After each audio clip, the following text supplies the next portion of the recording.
sabi ko, mas okay na po yun.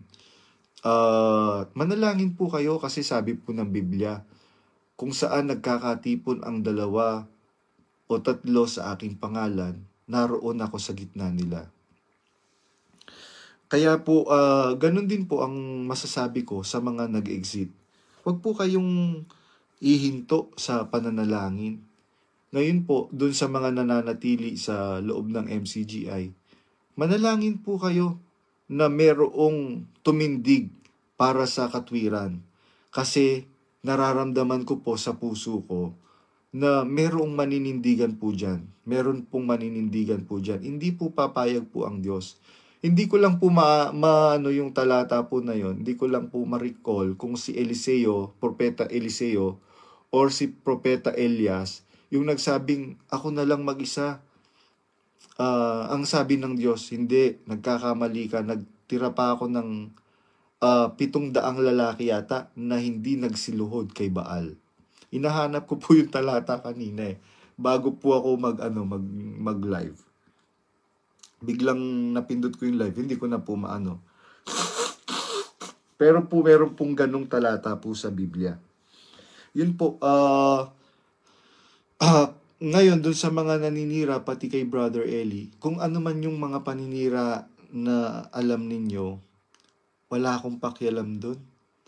Isa lang ang alam ko sa pagkatao ko, nakilala ko yung totoong Kristo ng Biblia at yung totoong Kristo na pinakilala ng Kristong nagkatawang tao dahil kay Brother Eli Soriano.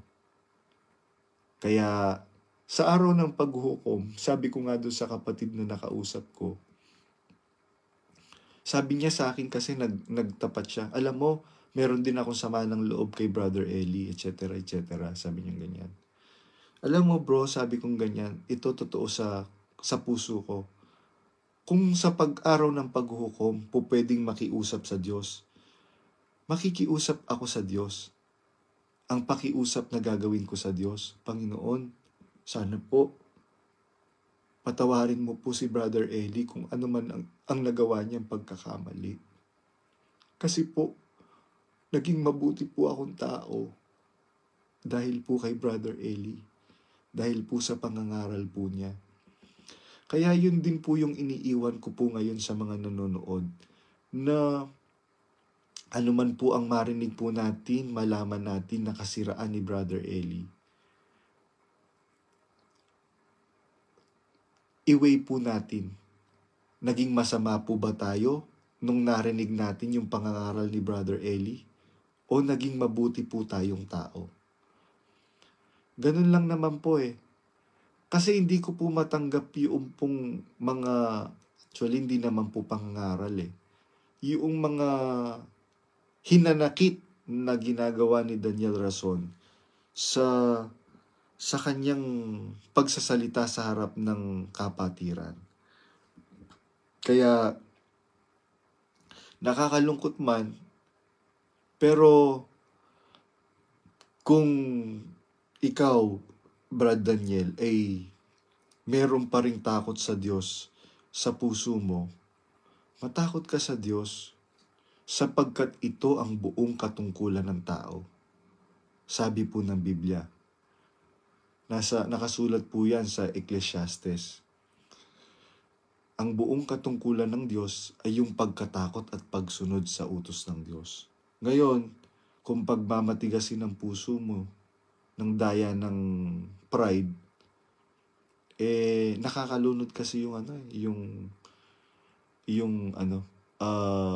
power, yung authority. Ngayon kasi ang credit lagi kay KDR